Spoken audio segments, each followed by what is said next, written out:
Bonjour à toutes et à tous, très heureux de vous retrouver après le long week-end pascal. J'imagine que tout s'est bien passé chez vous à quelque niveau que ce soit. Merci de nous soutenir, merci de nous accompagner, continuez. Dingue de Sport évoque le foot féminin avec le deuxième stage des éperviers dames à 2 semaines du coup d'envoi du tournoi UFOAB à Abidjan en Côte d'Ivoire. Je suis encore sélectionneur du Togo pour quelques mois. C'est une partie de l'interview de Claude-Marie François Leroy accordée à une radio internationale. Alors qu'en novembre dernier, le même sélectionneur disait qu'il quitterait la tête des éperviers en cas d'échec à Cotonou face aux écureuils. Que comprendre de cette situation? Claude-Marie François est-il parti pour rester? Qu'est-ce à dire? Nous en parlons. La nuit du footballeur africain, 6e édition, elle a lieu à Lomé, la capitale togolaise, le 27 juillet prochain. Dingue de Sport invite aujourd'hui Latif Yorouma, Grégoire Attignon, Jacques Pekemsi, John Atisso, Kélia Kwesso, également invité de cette émission, Hugues Vignon Atiko qui viendra justement dans le cadre de la nuit du footballeur africain. Dingue de Sport, mise en onde au Théo à Javon. Et puis on aura également à vous dire que la vidéo de cette émission est l'affaire des l'homme à Dovon, une vidéo que vous pouvez retrouver sur le www.radiosportfmtg.com. Également, on va y revenir, pas de problème, on est ensemble jusqu'à 15h, à bientôt. Et nous recevons en studio John Atisso, bonjour, bonne arrivée. Bonjour Franck, bonjour à tous les auditeurs. Rodrigue Aego, tout va bien? Ah oui, on se défend. Hein? On est sur la défensive toujours? Ah oui, sur la défensive, parce que le temps en a besoin. Très bien. Jacques Pekemsi, bonjour. Bonjour à vous, bonjour à toutes et à tous. Et Latif Yorouma, merci d'être en studio. Bonjour Franck, bonjour à tous les auditeurs. Kélia Kwesso. Bonjour Franck, bonjour aux auditeurs. Voilà. Hugues Vignon Atiko, bonne arrivée, tout va bien? Bonjour Franck, bonjour à tous les confrères ici et bonjour à tous les auditeurs de l'Histoire. Veste bleu marine, rencontre avec qui déjà? Voilà, c'est avec le président de la République. On a besoin de lui, certainement, pour qu'il... Pour dénouer les choses. Oui, ouais. Peut-être qu'il y a une rencontre en vue. Grégoire Attignon, merci d'être là, tout va bien, bonjour. Bonjour Franck et bonjour à tous les fidèles auditeurs. Très bien, on va parler rapidement de foot féminin avec le deuxième stage de la sélection en vue du tournoi UFOAB qui a lieu à partir du 8 mai prochain à Abidjan en Côte d'Ivoire. Nous allons écouter, on va dire, ce bref résumé d'Angelo Folikoé. Chez les gardiennes sont retenus Banim Diallo Kafi, Kofi Ako Esther d'Atleta FC, Amouklou Amé d'Amis du Monde et Hadra Diane de Tempête FC de Lomé. Les joueuses de chant convoquées sont Wedikou Mafi, Ayao Adjom, Konou Berti Dogbe, Akosiwa Parfaite, Yaya Tekiato d'Atleta de Lomé. On retrouve également dans l'effectif Azinogu Akou, Paranta Rakietou, Sama Kudukalo, Adinda Mousli et Badate Nathalie d'Amis du Monde de Lomé. Kaglan Ayawa, Njambara Miratou, Nitengma Odette de Tampe FC de Lomé, Amemado, Ayele d'Apache d'Enfouin. Kadanga Solim de Gazelle de Sokodé également fait partie de l'effectif, accompagné de Gake Ami, Reine d'FC d'Arépé, Bilakin, Bikpatim et Laré Babotim de Djabir de Tandjouar. On retrouve également Adjama, Asima Iletou de Bella FC de Kara, Gantim Lucie de FSA, puis Kota Mama Innocente de Swallows. Le premier regroupement a lieu ce mardi, cet après-midi à 14h30 sur les installations de la JCA. Voilà, Angelo Folikwe pour nous parler des filles retenues en vue des préparatifs de ce tournoi UFOAB qui démarre, qui s'ouvre, vous le savez, le 8 mai en terre ivoirienne à Abidjan, plus précisément, oui, Rodrigue Aego, il faut dire que, mais on tente de préparer ces filles-là pour aller limiter les dégâts, pour que le Togo fasse mieux que l'année dernière. C'est ce que vous comprenez? Mais non, moi je pense plutôt qu'il faut juste organiser une sorte de promenade pour permettre à ces filles d'aller côtoyer leurs collègues des autres pays qui se sont levés tôt. Pourquoi c'est une promenade? On n'a pas parlé de se sont levés tôt. Non, mais ouais. quelque part, je classe ça dans le registre du tourisme. parce que le football féminin, nous savons dans notre pays que c'est abandonné. Le football féminin est abandonné à quelques dirigeants qui font l'effort quand même de maintenir le cap. Mais au niveau de la fédération, vous savez que quand on parlera de manque de moyens, par exemple, ces filles ont été longtemps sur le carreau et lorsqu'il fallait les sortir, on a vu à peu près ce que ça a coûté en termes de dégâts, vous l'avez dit tout à l'heure. Et c'était toujours la Côte d'Ivoire, hein. C'était en Côte d'Ivoire et elles ont été complètement lessivées, mais ça leur a permis quand même de comprendre un peu ce qu'on peut mettre dans le football féminin. À leur retour, s'il y avait une prise de conscience, on devrait déjà les conserver et les préparer depuis là pour cette nouvelle échéance. Mais il n'y a pas les moyens, on fait quoi? Voilà, c'est ce que je dis. C'est pour ça que souffrez que ce soit une sorte de promenade de santé qui va faire du bien à ces filles, parce qu'au moins, on leur dit, nous ne vous avons pas totalement oublié, donc vous pouvez aller vous promener un peu. Latif, que comprendre? On se prépare, hein, peut-être mieux que l'année dernière. Oui, vous savez, ce sont les nouvelles dispositions, les nouveaux projets au niveau de la Confédération africaine de football qui s'appuient quand même sur ces différentes régions. Vous prenez l'UFOA qui également s'est scindé en deux pour pouvoir quand même avoir plus de compétition avec des pays un peu plus regroupés dans la même zone. Et donc, le Togo étant dans l'UFOA, B, se devrait quand même de répondre à ces rendez-vous. Et donc, vous allez voir que même au plan masculin, on est là, au plan féminin également, on est là. Pas grande ambition, mais on est là quand même parce que nous faisons partie de l'UFOA B. Ça, c'est le premier élément. Alors, le deuxième élément, c'est vrai qu'aujourd'hui, il y a quand même une ligne au niveau même de la FIFA qui souhaiterait quand même voir les différentes fédérations associées à la FIFA faire la promotion du football féminin avec le secrétariat de la FIFA qui est géré par une dame. Et donc, les différentes nations, les différentes fédérations se doivent de faire le football féminin, sauf que chez nous, on le fait juste pour remplir le calendrier. Aujourd'hui, c'est vrai que des fois, vous allez vous louper si vous vous mettez à jeter les fleurs à la fédération parce que, quoi qu'on dise, il y a eu un premier regroupement, il y a eu un deuxième regroupement. C'est ce qui se fait en réalité pour une équipe qui prépare une compétition au plan national ou bien au plan africain. On est en train de le faire, sauf que nos filles, quoi qu'on dise, sont déjà limitées, très limitées, physiquement limitées, techniquement limitées, parce qu'on n'a pas eu de championnat, contrairement aux autres pays qui savaient quand même, qui avaient ce genre de rendez-vous. On ira forcément, l'hymne national va retentir, le drapeau sera là. C'est déjà bien pour le Togo. On ne va pas s'attendre à quelque chose. Oui, l'hymne va retentir, c'est déjà bien. Oui, parce que là, écoutez, on vous dira pourquoi le Togo n'est pas arrivé. Même politiquement, ce n'est pas bien. Parce que n'oubliez pas que l'UFOA, c'est en même temps la CEDEAO. Il faut y aller à tout prix. Il faut y aller. À tout prix. Pas à tout prix. Il faut y aller, mais pas à tout prix. Bien. Voilà, maintenant, on est là. On ira quand même représenter la nation, mais on ne va pas s'attendre véritablement à quelque chose. Le premier match, c'est contre le pays hôte.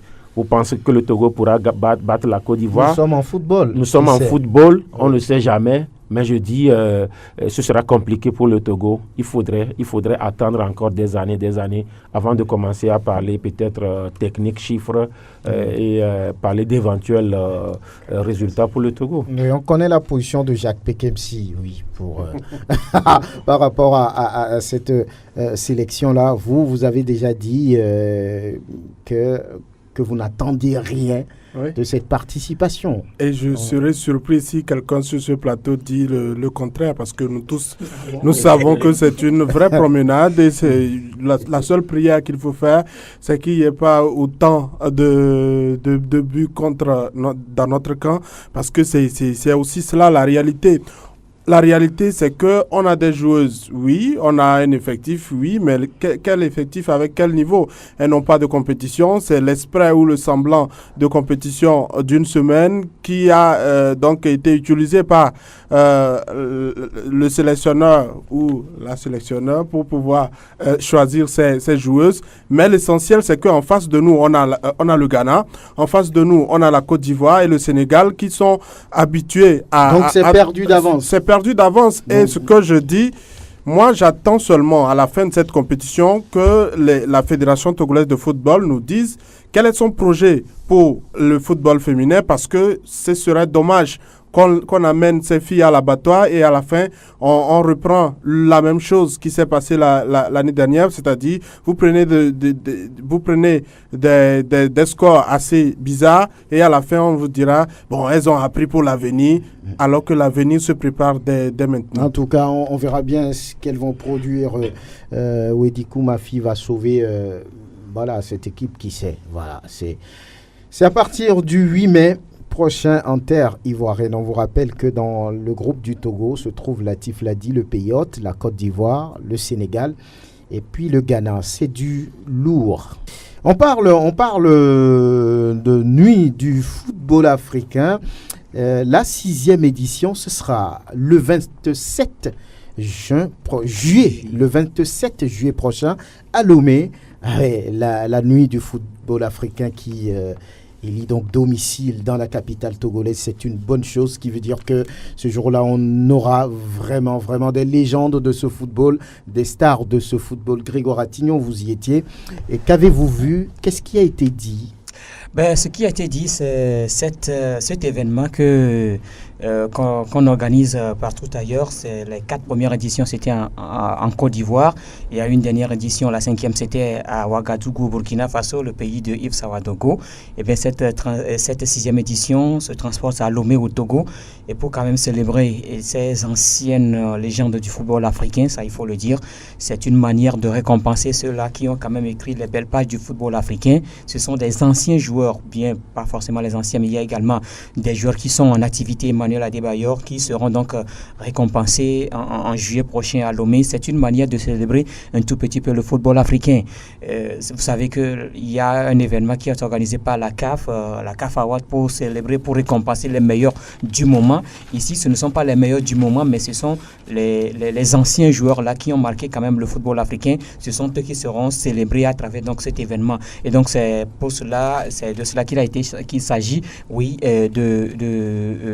ce matin à la conférence de presse, le comité d'organisation était là pour quand même parler un tout petit peu de cet événement, ce qui sera fait à Lomé en juillet prochain, après la Coupe d'Afrique des Nations en Égypte. Donc il y aura ces légendes-là qui seront à Lomé pour quand même célébrer cet événement. Il y aura un match de gala où on retrouvera ces anciennes légendes du football africain, les Kaloucha Boualia, les Abedi Pelé, Patrick Mboma, Rabat Majer et autres, Emmanuel Adebayor, Mohamed Aboutrika qui seront à Lomé, David et le Béninois Adjovi Boko. Tous ceux-là seront donc à Lomé pour quand même célébrer cet événement. Il y aura ce match de gala, mais il y aura également cette soirée de récompense, cette nuit-là de gala pour récompenser ces anciennes légendes du football africain qui seront donc récompensés. En dehors de ces gens, il y aura également des prix spéciaux pour d'autres personnalités du football africain, du football mondial qui seront à Lomé quand même pour célébrer cet événement. C'est de cela qu'il s'agit. En tout cas, on verra bien. Hugues Vignon-Atiko, vous êtes plus proche de l'organisation. Vous en savez peut-être plus que nous. Mais que voulez-vous dire par rapport à cette 6e édition de la nuit du footballeur africain ou bien du football africain? Mais là, c'est quelque chose d'immense, on va dire. Oui, après, on va dire Abidjan et Ouagadougou, je pense que c'est Lomé qui a le privilège donc d'accueillir cet événement, on va dire africain, parce que la nuit du football africain se veut une fête des Africains. Aussi bien l'ancienne génération que la nouvelle génération, même si il y a des joueurs qui ont raccroché pas très longtemps. Je veux parler de Didier Drogba, de Samuel Eto'o, qui seront là, avec Emmanuel Adebayor, qui fait partie de ces joueurs qui sont en activité, même si on sait qu'ils sont en activité, mais ils vont finir bientôt.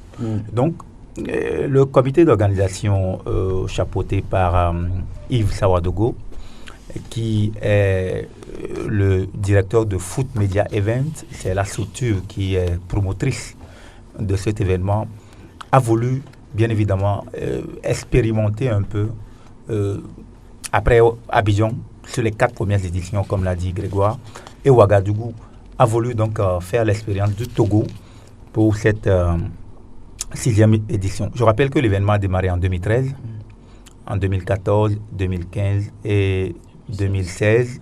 c'était véritablement Abidjan et après Ouagadougou. Mais l'année 2018, l'événement devait se tenir à Paris dans la foulée de la Coupe du Monde où beaucoup d'Africains étaient réunis pour la grande fête, la messe continentale ou mondiale. Mais pour cause donc de logistique et quelques problèmes, parce que pour faire cette fête, en plus de la Coupe du Monde, il faut encore d'autres logistiques. Finalement, l'événement n'a pas pu tenir. Ce qui fait que ils sont revenus donc sur le continent africain et ils ont choisi donc le Togo pour cette 6e édition. C'est mieux d'ailleurs, parce qu'on parle de la nuit du footballeur africain ou bien du football africain. C'est un peu insensé entre griffes d'aller faire ça à Paris. C'est ce que disent certaines personnes lorsque cette édition a quelque part capoté. Oui, ils ont voulu peut-être profiter du fait que tous les grands noms du football africain vont se retrouver en marge de la Coupe du Monde. Parce que, n'oublions pas, la nuit du football africain, ce n'est pas que récompense. C'est-à-dire, au-delà de la soirée, comme l'a dit Grégoire, au-delà de la soirée de récompense, il y a plusieurs choses qui sont prévues. Notamment, pour cette année, le Net Business Walking, c'est comme une foire d'échange entre les anciennes stars du football et la société civile, les politiques, permettent donc cet échange-là, des panels, développer des thématiques pour inculquer des notions à la jeune génération. Et le panel retenu, c'est sport, vecteur de développement. C'est ce thème qui sera débattu au cours. Donc il y a les panels, il y a le côté festif qui permet donc d'aller à la rencontre du grand public, ou bien pour permettre aussi au public d'être bien évidemment dans le projet.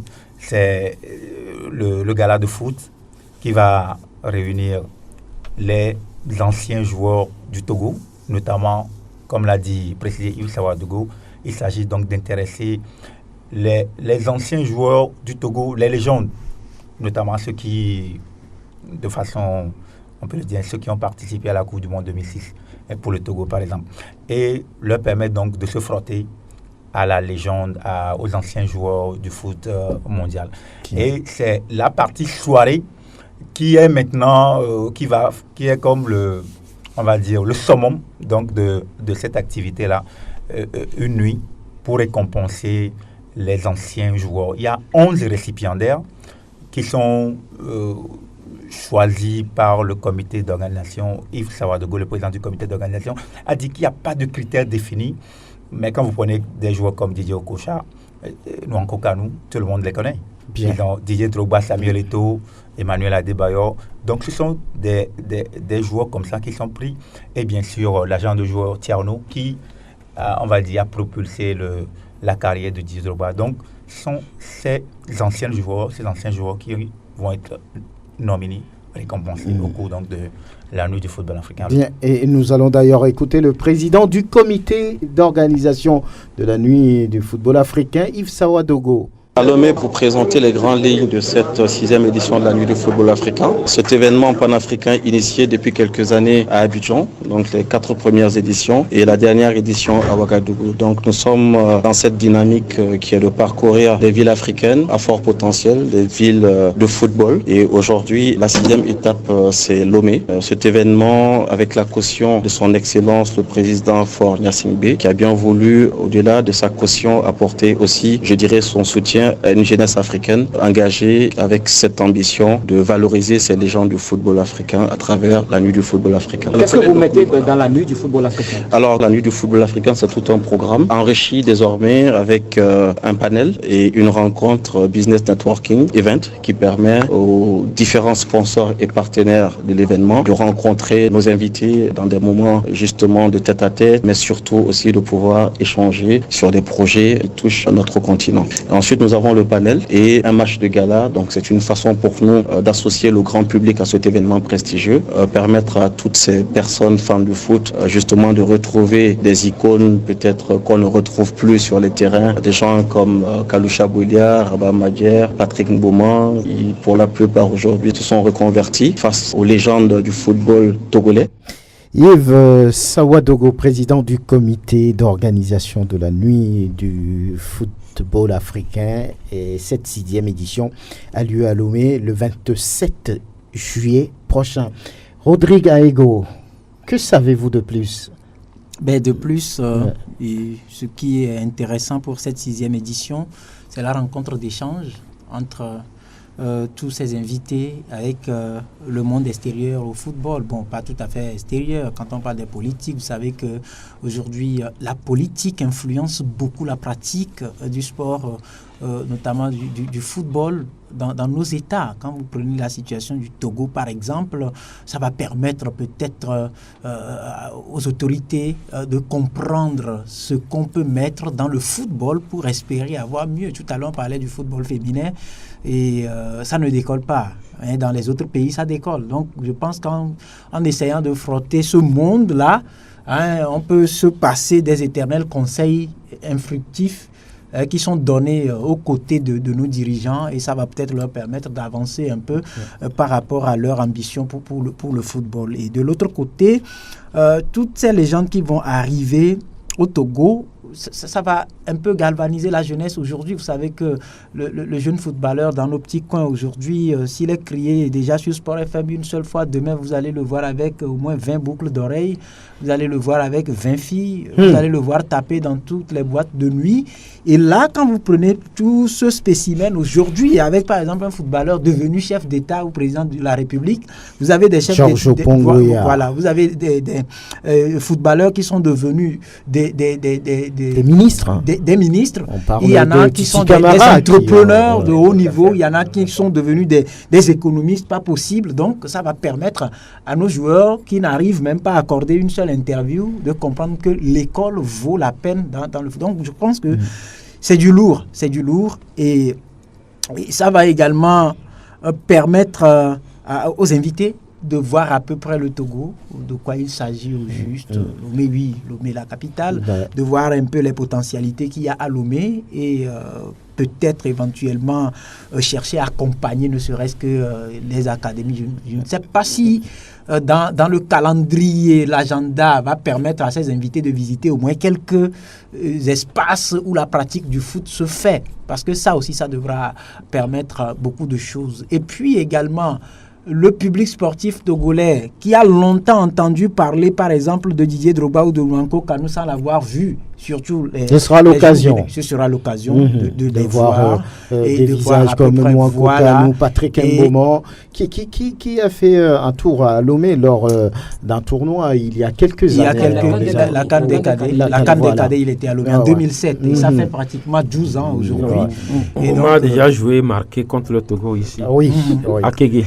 C'était la première fois que le Togo. Oui, mais il était jeune. Maintenant, ça va permettre aux gens de voir à peu près ce qu'il est devenu et de comparer par rapport à ce que deviennent nos footballeurs ici sur place. S'ils ne sont pas abonnés derrière les rideaux blancs, ils sont forcément dockers, par exemple, ailleurs, et ainsi de suite. Donc, ça va, du boudet, comme on le dit.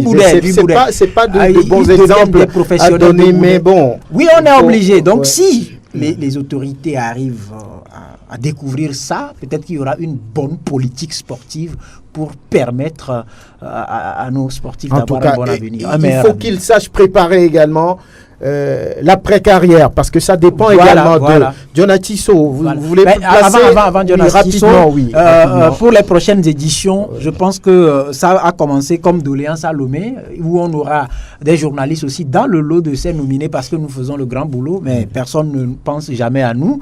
Et donc là-bas sur place, je pense que ça a donné un déclic et il faudra prendre ça en compte. Également le football féminin qui sera pris en compte. Donc je peux dire que ce passage à Lomé a forcément permis au comité d'organisation d'avoir un peu d'étoffe dans son agenda pour innover dans les prochaines éditions. Oui, votre mot là-dessus, on va y aller. Il faut dire que depuis la venue du Malgache Ahmad Ahmad à la tête de l'instance fertière du football continental, il a dit une chose qui m'a tellement marqué. Donnons le football aux footballeurs. Aujourd'hui, on a vu qu'il a changé la façon dont on peut célébrer cette fête parce qu'au moment d'Issa Hayatou, c'était le match de football et après une nuit pour quand même récompenser les footballeurs africains. Mais aujourd'hui, on voit qu'il y a des panels, Hugues vient de le dire, et quand on prend le thème, le sport vecteur de développement en Afrique, oui, le développement dans tous les domaines, dans tous les secteurs. Aujourd'hui, quand on voit le continent africain, c'est un continent qui est en train, le continent qui est derrière. Aujourd'hui, quand on prend les jeunes joueurs, Rodrigue vient de le dire, ils auront quand même pour modèle ces genres de joueurs comme Nwankou Kanou, Augustin Okocha et les autres. Aujourd'hui, comment peut-on parler de leur reconversion et quel quand même rejaillissement cela peut avoir sur le quotidien des joueurs? Parce qu'aujourd'hui, il y a certains joueurs qui viennent, qui jouent au football et ne pensent qu'au football. Non, le football c'est quand même une partie de la vie et après il y aura une autre vie. Comment ce joueur pourra gérer ce secteur-là? C'est de ça qu'il s'agit. Donc aujourd'hui, ce thème faut son pesant d'or. Ce thème va quand même permettre aux joueurs de pouvoir véritablement se titiller à ces joueurs-là parce qu'aujourd'hui, quand on parle de Didier Okocha, lui après le football, il est devenu quand même un multimilliardaire, mais ce n'est pas le football qui lui a donné cela, c'est quand même à travers son business, à travers son entrepreneuriat. Quand on parle également de Didier Drogba a investi aux États-Unis, il y a beaucoup de joueurs qui se sont reconvertis de la plus belle des manières, mais par rapport à tous les joueurs africains, ce n'est pas le cas. Donc ça va permettre quand même à ces jeunes joueurs qui émergent de pouvoir avoir l'expérience du football et après l'après-carrière. Kelly, oui, avant vous, Kelly. Juste ajouter qu'il y a une action humanitaire qui se cache derrière, parce qu'après le match, tout ce qui sera récolté sera constitué en fonds de soutien pour un orphelinat. Parce que un seul bon, on verra, ça dépendra de l'enveloppe. Il y en a beaucoup ici.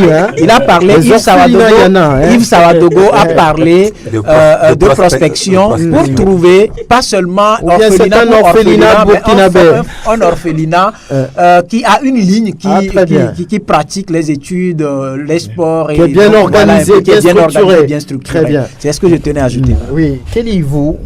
Oui, moi je pense que d'abord l'arrivée d'un événement pareil à Lomé permettra justement de bouger les lignes au niveau d'abord des premiers responsables du football. Vous pensez? Exactement, parce que là, il y a beaucoup de choses. Le trophée du mondial est passé par là, ça n'a pas changé beaucoup de choses. Oui, vous savez, là, il y aura beaucoup de panels qui seront abordés et ils seront également là pour participer à ces panels-là. Et je crois que ils vont apprendre beaucoup de choses à partir de là. Aujourd'hui, on se rend compte que dans la sous-région ouest-africaine, le Togo est en train de devenir l'un des derniers pays. Et pourtant, on a un statut de mondialiste. Mais sur le terrain, la pratique du football ne se fait pas voir véritablement au niveau. Et je pense que c'est pas seulement la qualité des acteurs que nous avons sur le terrain, c'est également la qualité des responsables de ce football-là. Il y a un certain nombre de choses qu'ils ne maîtrisent pas forcément. Donc, avec l'arrivée de cette ténor du sport africain, je pense que beaucoup de choses seront effectuées et ils vont apprendre encore plus à propos de ce que c'est que le football, surtout professionnel aujourd'hui, pour essayer de sortir le Togo de la situation dans laquelle il se trouve actuellement. Au-delà de tout ça aussi, je pense que le Togo a été en Coupe du Monde, je crois, il y a de cela une dizaine d'années. Ça va également permettre à la jeune génération de découvrir ces joueurs-là qui ont participé, par exemple, à la Coupe du Monde 2006 avec les Éperviers. C'est Adebayo qui est le dernier rescapé avec Romao. Il y a les autres qu'on ne connaît pas. La dernière fois, par exemple, on a envoyé la photo de Assé Moussa sur un panel. Il y en a qui posait la question, c'est qui? On a dit Assé Moussa et il n'avait aucune idée de lui. Donc, ça va également donner la possibilité à la jeune génération de découvrir ces gens-là et également de rêver de devenir Didier Drogba, Samuel et tous les autres. Ludovic Assé Moussa, dommage qu'il s'était blessé ce jour-là contre la Corée du Sud. Il était un très bon défenseur, latéral gauche, très puissant. Malheureusement, il s'était blessé, puis c'était le début du calvaire. Bon, aujourd'hui, il a essayé de se reconstruire. On verra bien. Latif, maintenant, on va aller plus vite parce qu'il y a d'autres sujets à aborder. Vous voulez placer un mot sur la nuit du football africain? Bon, les uns, les autres ont eu à le dire. La pertinence, elle est là. ça peut peut-être changer quelque chose par rapport à tous les échanges qui se feront sur la terre de nos aïeux. Aujourd'hui, il y a la nostalgie qui est là. Lorsque vous prenez les pays mondialistes, la sous-région, la CEDEAO, on est 15 pays. Sur les 15, peut-être 4 ou 5 pays ont déjà joué la Coupe du Monde. Et parmi les 5, le Togo fait partie.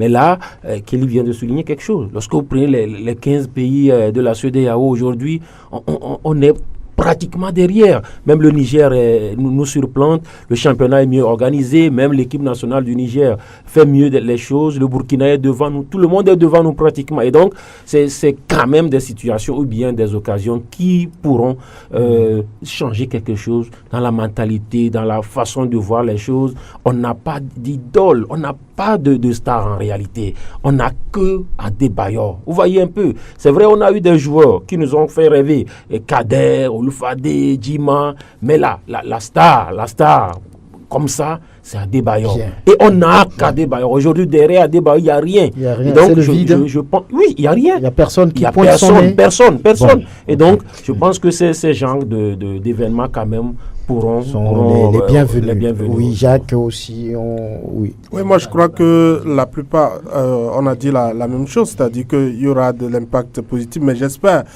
que nos autorités ne viendront pas là seulement pour prendre des photos avec les gloires et puis ce sera terminé parce que c'est important.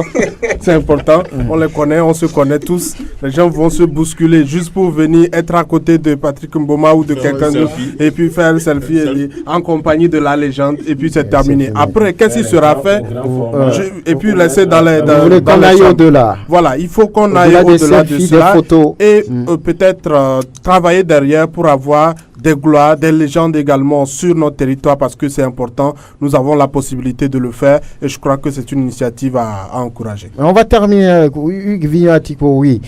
Tout est bouclé parce que c'est une organisation balèze. C'est immense comme organisation. Oui, c'est véritablement immense comme organisation et je pense que le comité d'organisation a posé aujourd'hui le premier jalon. Donc, il y a...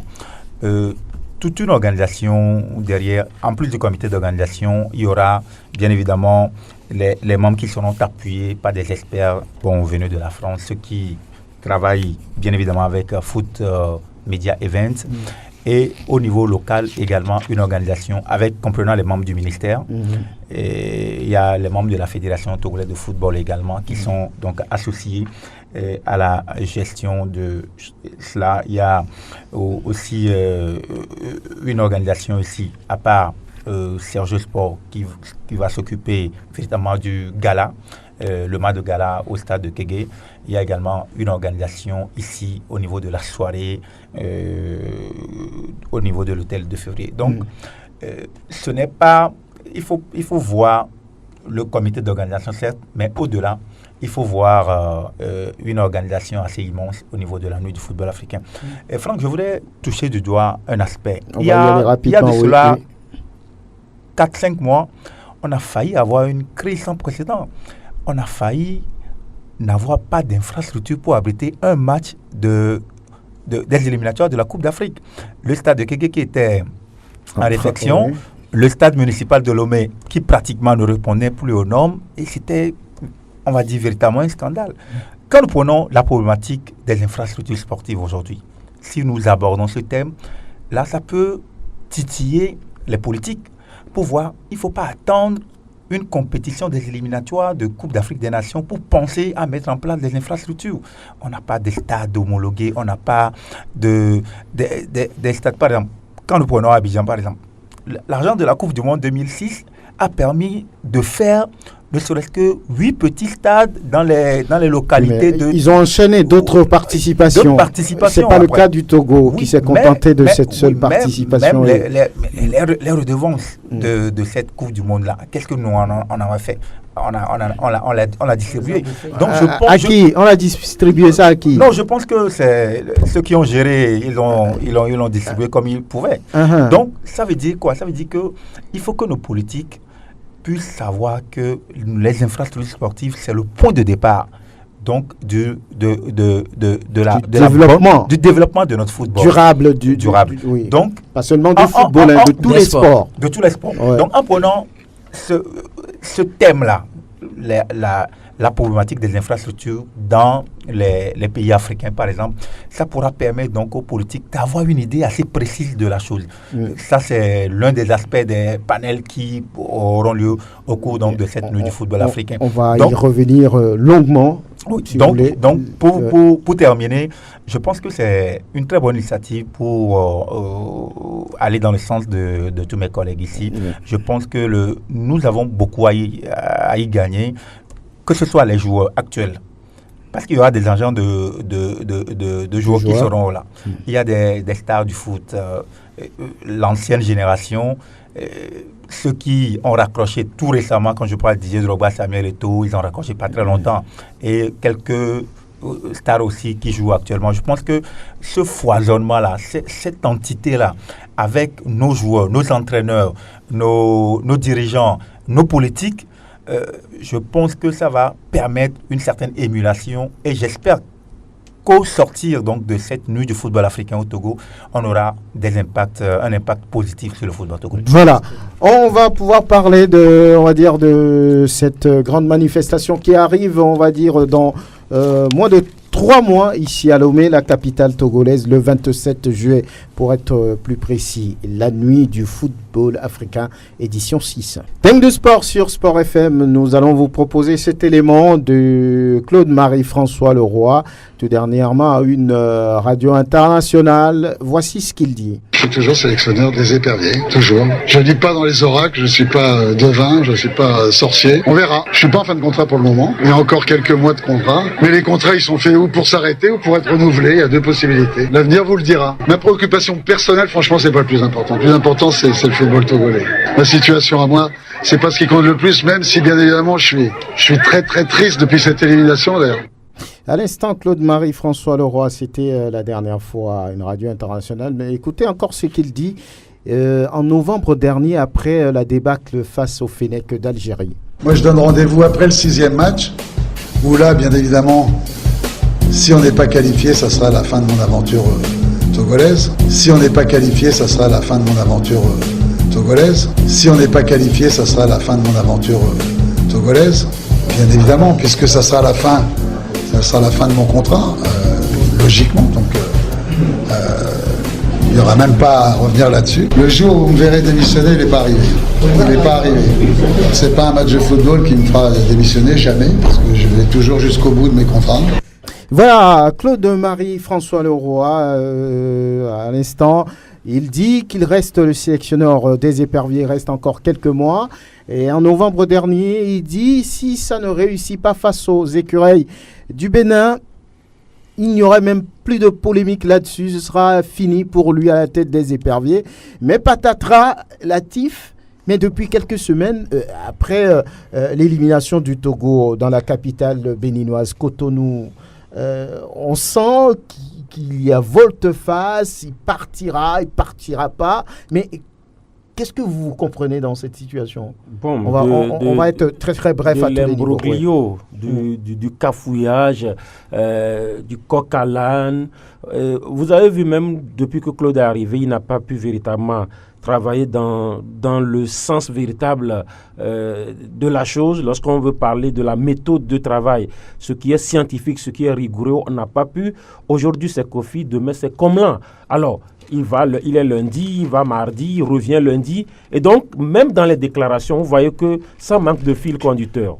Lorsque, par exemple, on dit en mars, si ça ne passe pas, c'est fini.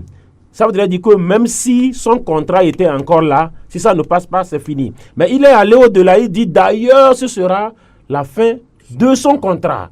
Alors, il y a 72 heures derrière, il dit que lui, il est encore là parce qu'il a encore des mois par rapport à son contrat. Ça voudrait dire que Claude même ne maîtrise pas les contours de ce contrat. Il ne le maîtrise pas ou bien il le fait exprès. Comment Justement, mais ou soit vous ne maîtrisez pas, ou soit vous le faites exprès. Et quand quelqu'un fait exprès, la personne ne réussira jamais. Et donc, il dit également que son souci, c'est le football togolais. Vous savez, le football togolais ou bien le football d'un pays ne se résume pas qu'à une sélection. Lui n'est qu'à la tête d'une sélection. Et il dit que son souci, c'est le football togolais. On dirait que tout le football togolais, en voilà fait, pourquoi il met en place des graines aussi. Donc moi, je pense qu'aujourd'hui, tout est là. Claude, véritablement, n'a plus de fil conducteur dans tout ce qu'il fait. Bien. Et aujourd'hui même, dans le parler, dans le vocabulaire, dans la grammaire, franchement, il n'est plus là.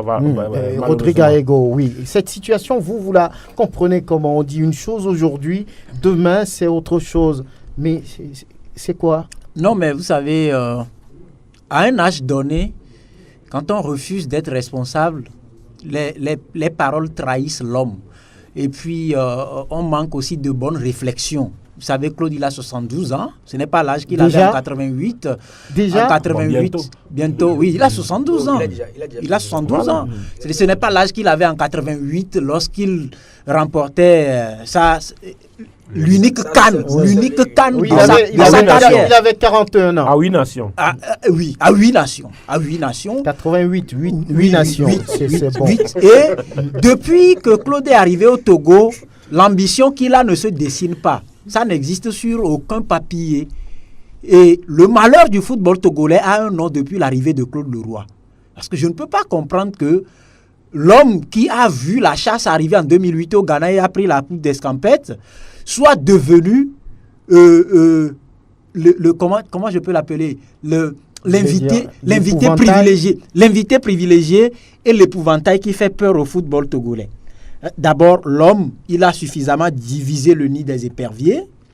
L'homme ne respecte personne à la Fédération togolaise de football, y compris même le président de la Fédération togolaise de football. L'homme ne calcule pas le ministre, par exemple, des sports, ce n'est pas son problème. L'homme ne respecte que celui qui l'a donné comme cadeau au football togolais. Donc moi, je comprends pourquoi il cherche les mots, parce qu'il attend que celui qui l'a pris comme cadeau dise, bon, finalement, tu deviens encombrant, mais il faut partir. Et il sait pertinemment que celui-là ne le dira pas. Et qui va le dire? Mais il ne va pas le dire. C'est pour ça que je vous dis que si réellement l'intention derrière le recrutement de Claude Leroy, c'était le développement des sports, après 2 matchs, on écourterait son contrat et il partirait. Mais ce n'est pas fait jusque-là. Ce qu'il faut aujourd'hui comprendre, c'est qu'il faut juste faire avec Claude. Mais qu'il sache que dans cette vie, si tu ne quittes pas les choses finissent par quitter l'homme. Kélia Kosso, oui. En 30 secondes, que voulez-vous dire? Moi, je pense que tout le monde comprend aisément qu'aujourd'hui, Claude Leroy, il est en train de chercher à avoir un nouveau contrat avec le Togo parce qu'il n'a plus de contrat avec le Togo en réalité. Mais ce qui m'énerve, moi, c'est le silence que font régner et les responsables de la fédération et le ministère des Sports et également celui qui a fait venir Claude Leroy. Mais si c'est le président de la République qui le fait venir, vous voulez que la fédération et le ministère disent quoi? Disent que, bon, voilà, le monsieur n'est pas utile pour le football togolais. Il a échoué dans sa mission et qu'il est temps qu'il s'en aille, tout simplement. Ils ont le pouvoir de le dire parce que c'est eux qui emploient Claude Leroy en réalité. On ne va pas se cacher derrière les choses. Mais jusque-là, ils n'arrivent pas à parler de cela. Il y a l'employeur suprême quelque part. Il y a des organisations ailleurs qui essayent de faire partie Claude Leroy. On va les gazer, tout ça là. Donc je me dis qu'on nous a imposé Claude Leroy. On attend celui qui nous a imposé Claude Leroy pour le faire partie. Oui. Hugues Vignon, oui. Oui. Vous étiez en veste, on parlait d'une rencontre avec peut-être le chef de l'État. Peut-être que vous avez... Je crois que le sujet Claude Leroy embarrasse la Fédération togolaise de football. Ce matin, à la conférence de presse, j'ai souri un peu quand le président de la Fédération a dit que, bon, certainement s'il est encore là, les journalistes vont lui poser la question sur Claude Leroy. Il a préféré partir. Bon, pour être sérieux, je crois que Claude Leroy a suffisamment servi le football togolais. 3 ans de contrat, je pense que c'est beau, c'est grand. Et il faut tout simplement considérer que l'objectif n'est pas atteint. C'est-à-dire, à la fin de son contrat... Et tirer les conséquences. C'est-à-dire que le Togo ne s'est pas qualifié pour la CAN. On parlait tout à l'heure de la gestion du nid des éperviers. Il n'a pas été conséquent envers lui-même. Les différents choix, les différents regroupements de l'équipe, on a vu qu'il n'y a pas eu de cohérence. Et puis les résultats sur le terrain. On n'a pas vu... Tout comme à l'ère de Didier VI, on n'a pas vu notre football progresser. dans les compartiments de jeu, on n'a pas vu un football total qu'on a joué à la CAN en 2013 en Afrique du Sud. Donc ça veut dire quoi? Ça veut dire qu'il y a eu un échec quelque part. Donc, je pense qu'en âme et conscience, toujours on sait que les Blancs respectent leurs paroles. Vous avez tout à l'heure joué ces propos de novembre. Et tout juste après le dernier match, je crois, les propos de 72 heures. Donc je crois que Claude Leroy, il a suffisamment servi notre football. Je voudrais que lui-même il tire les conséquences de l'échec de son passage au Togo. Et puis bon, c'est bon quoi. Oui, c'est bon. Non, mais s'il veut rester, est-ce que ce n'est pas parce qu'il y a autre chose à faire? Il plante des graines, ces graines vont grandir, il va les suivre, et ça, c'est pour le bien du football togolais. C'est un projet. Oui. Et quand vous voyez un peu ce projet, ce n'est pas, oui, c'est vrai que c'est lui qui est l'initiateur de ce projet, mais ce n'est pas lui qui pilote en quelque sorte ce projet. Il a un staff, et ce staff-là est composé en majorité des Togolais. Oui, mais s'il n'est pas là, est-ce que ce staff-là... Bon, en fait, nous parlons des éperviers du Togo, on ne parle pas de ces graines-là. Oui, on parle vous étiez à ces graines la dernière fois. Oui, on parle des éperviers. Elles vont grandir. Je crois elles vont pousser. Non, mais ces graines-là ne vont pas produire, ne vont quand même pas servir l'équipe nationale du Togo dans 2 ou 3 ans. C'est encore des années à venir. Bon, ce qu'on demande aujourd'hui à Claude Leroy, c'est de comprendre que aujourd'hui, il avait un objectif pour le Togo, c'était de qualifier cette équipe nationale pour la CAN 2019. Cet objectif n'est pas atteint. Et ailleurs, quand l'objectif n'est pas atteint, même si c'est en club, quand l'objectif n'est pas atteint, l'entraîneur, il est parti. En France, c'est ce qui se fait. Peut-être qu'on lui a demandé de rester. Qui lui a demandé de rester? En fait, mais il vous dit qu'il n'est pas décideur, donc peut-être le décideur. Oui, il n'est pas décideur. Lui a dit Rodrigue a dit quelque chose de très intéressant tout à l'heure. Quand tu ne sais pas quitter les choses, ce sont les choses qui vont te quitter. Aujourd'hui, nous savons que dans notre pays, il y a eu des entraîneurs qui étaient là, mais qui sont partis, mais qui sont revenus. Je voudrais parler de feu Göller. Il a fait son temps. Quand il a su que ça ne marchait pas, il est parti. Mais on est parti encore le chercher pour venir, monsieur, venez encore prendre notre équipe nationale parce qu'on a besoin de vous. Claude peut partir. Et si on a encore besoin de lui, on peut encore le chercher. Non, mais je dis qu'on peut jamais. C'est possible, oui. Oui, on peut partir en attendant. Parce que oui, il avait un objectif pour le Togo, c'était de qualifier le Togo. Maintenant que cette qualification n'est pas arrivée, il peut quitter un moment et il peut revenir. Vous voyez, aujourd'hui, quand. Oui, terminé. Hugues a dit quelque chose tout à l'heure. Quand vous voyez un peu les membres de la fédération, ils ne veulent pas rester avec nous parce qu'il nous fuit tout simplement. Mais qu'en est-il de Claude Leroy? La dernière fois, on lui a posé la question, il a répondu tout bonnement qu'il est toujours sélectionneur des éperviers. De quelle équipe nationale parle-t-on? Mais nous parlons de notre équipe nationale du Togo. On n'a pas les résultats. J'ai vu le colonel faire un 100 mètres derrière moi. C'était à Agoué. Le temps de le voir. Parce qu'on évite le sujet Claude. Oui, je dis Claude. John, rapidement, vous allez être triché. Vous n'avez que 10 secondes. Oui. Franck, moi je l'ai toujours dit, Claude Leroy n'est pas plus grand que le Togo. Si aujourd'hui Claude Leroy est toujours là, c'est parce qu'il y a quelqu'un qui lui a dit de rester. Bien. Oui, il y a assez de non-dits dans ce dossier. Et je me rends compte que s'il reste là, c'est parce que des gens lui disent de rester. Bien.